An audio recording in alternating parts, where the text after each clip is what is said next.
Good morning, Defense Committee. My name is Lauren Hill, and I'm going to be presenting today my study, which is entitled A Qualitative Single Case Study Exploring Black Male Student Self-Efficacy at a Private Faith-Based High School in Massachusetts. So the first thing that we'll go through is my problem statement. So my problem, which is stated on the slides, is underrepresentation in private faith-based high schools hinders the academic growth and long-term success of Black male students.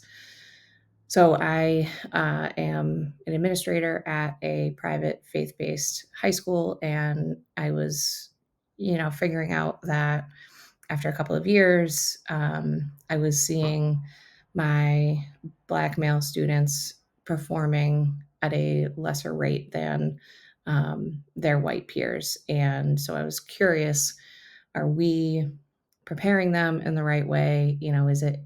Are we failing them as a school versus the other way around? So when I started to dig into some research, I listed two of them from different studies that look at private school enrollment. And as you can see, both the study from Irwin talks about that there were only 9% of, the almost 5 million students that were enrolled in K through 12 private schools were Black students, and that was in 21. And then in 24, the National Association of Independent Schools showed that nearly 7% were Black male students. In my literature review, I looked at a lot of different things, but some of the main topics I looked at were the importance of private schools and education just in general. Why are families choosing private schools over public schools? The relationship between private schools and Black male student achievement. So this section of the literature review really looked at how Black male students were performing in private schools, in comparison to their white peers. Then I moved into the barriers for Black students in private education. So if they aren't doing as well, why is that? So I looked at things like, economic barriers, social emotional barriers, performance, so on and so forth. Then I looked at the Black student experience with academic outcomes. So this is a little bit more broad, not necessarily focused in private schools, but just in general, how are Black students performing in their academic performances, but also what are those experiences like? And then ended with academic support and successful intervention strategies. So, what different strategies can schools, teachers, administrators use in order to help Black students be successful? The purpose statement of my study is the purpose of this qualitative single case study was to explore Black male students' perceptions of how they use self efficacy to shape their private faith based high school academic experience. Um, so, you know, making it a little bit more simple, the purpose of this study was to really look at a select group of Black male students and how do they use their own self-efficacy to be academically successful or unsuccessful? What is that experience like? And the way that I looked at that is through these two research questions. How do Black male students describe their self-efficacy experiences to have contributed to their academic abilities at a private faith-based high school? And then what academic constraints and opportunities have Black male students experienced while attending a private faith-based high school? So how do they describe their experiences? And then what opportunities or constraints have they had that kind of make up their experience? In order to look through all of that, I focused on Bandora's self-efficacy theory, which was created in 1977 for my theoretical framework. The four major components of Bandora's study are performance accomplishments, which are basically what experiences have this person had in the past. Vicarious experiences, what are the experiences of their family, friends, and so on around them. Physiological, emotional state, what's their mental health like? How does that impact things like their performance? And then verbal persuasion, which is how do people talk about their performance to them? That could be teachers, it could be their parents, it could be their friends. I used a qualitative single case study for my study to really allow me to look into the experiences of someone else. And it was specific because it was specific to, uh, these 5 Black male students at a specific school. So the site is a private, all boys, faith based high school in Massachusetts, which had an enrollment of around 1,000 students. Um, my 3 data sources were a questionnaire, a semi-structured individual interview for each student, and then a focus group with all 5 of them together. And my participants were 5 Black male high school students that ranged, from grades 9 through 12, all in different course levels, and aged between 15 to 18. After going through those 3 data sources, I came up with 4 major themes.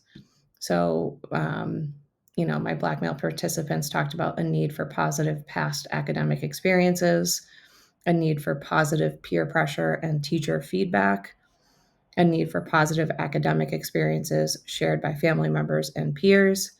And then, the 4th theme, which was pretty prevalent, was some diversity challenges that they came up with along the way. When looking at my literature in comparison to these 4 major findings, some converge, some diverge, but I focused on the different researchers who really affirmed some of these themes. So, need for positive past academic experiences. Researchers like Hyatt and Fleming both um, affirmed those things.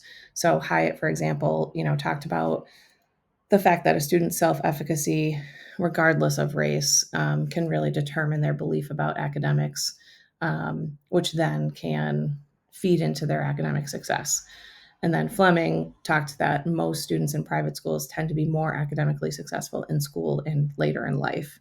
And both of those things, really feed into the fact that they need positive past experiences to continue to be academically successful. The second one, need for positive peer pressure and teacher feedback. Multiple researchers have discussed this in their different studies, but the one that I thought was really strong was Mayer and Tucker, which is from 2010. They found that strong adult relationships, a rigorous curriculum, supportive peers, academic assistance, and mental health support were all really important factors specifically for students of color in order to be successful. And then Keyes and Heath talked specifically about positive teacher feedback and how that can boost a student's sense of belonging and then therefore help them be successful. The third one, need for positive academic experiences shared by family members and peers. Kim and Adams Harmon in 2024, discussed this in their study when they explained that students are inspired and motivated by stories of others' academic experiences. And this definitely came through in my different data sources.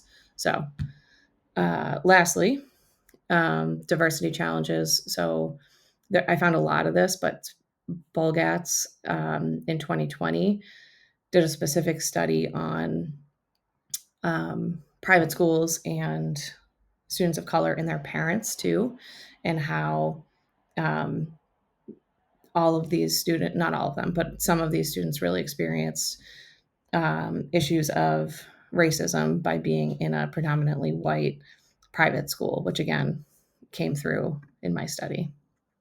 So, some of the implications and recommendations I focused on 4 major groups: high school teachers, high school administrators, parents and guardians, and then future researchers. So, I'll walk through each of them and what implication I found and what recommendation I'm recommending. For high school teachers, the implication was that they need to establish supportive relationships with students of color. So, my recommendation was to utilize professional development to create these relationships. So, whether that's in all school professional development or these high school teachers specifically seek out professional development that helps them with strategies of how to build those relationships.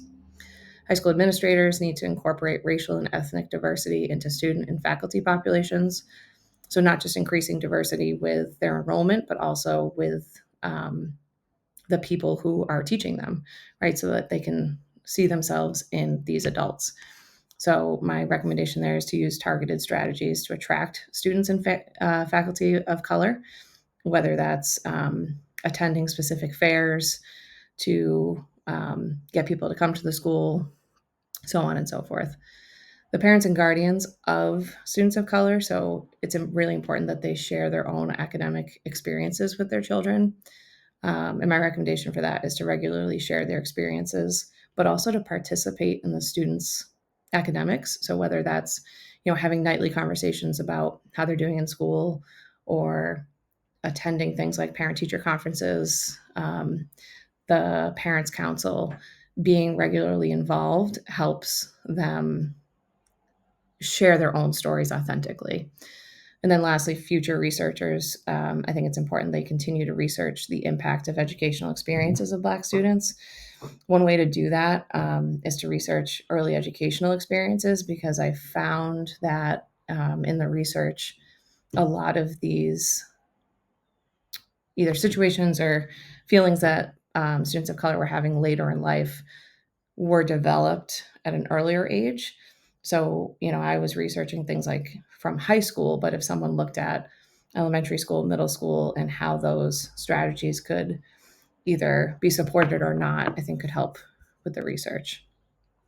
Two of my limitations for my study is time constraint. So I was working, within a school schedule. So just to make sure that if things were canceled, if a student was absent one day, if, I'm an administrator, so some emergency came up, just keeping that in mind of I had to really work within a specific time. And then the self-reported data. So I was working with 5 high school participants and really relying on their experiences. So I had to trust what they were saying for fact. There was no way for me to necessarily back up what they were saying. So just 2 things to keep in mind with my study. And then lastly, my distribution plan. So for high school teachers, I would create a 30-minute Google slide presentation to all the teachers, hopefully during like an opening week of school time where you have some professional development time. Same thing with high school administrators. I could do that during, a weekly admin meeting that we have. And then if they like it and if they feel like it's important, I could also present to the Board of Trustees in the opening board meeting of the year, which would be in October. And then parents and guardians, if there's a parents association, parents council meeting early in the year, I could also present a 30-minute Google slide. I think all 3 of these slides could be similar, but obviously different audiences. So just making sure that I'm specific to the people that I'm presenting to. All of my references, and then just want to take a second to say thank you to everyone. Specifically my 3 readers who I feel like probably read this 17 million times, maybe more than I have. Dr. Vaughn, Dr. Bledsoe, and Dr. Postma Montano. You guys are amazing, and I would not be here if it weren't for you. So, funny enough, this is an Instagram story I posted back in, I think my first immersion, doctorate loading. So hopefully now we can say officially a doctor. Thank you for listening, and I look forward to my actual defense.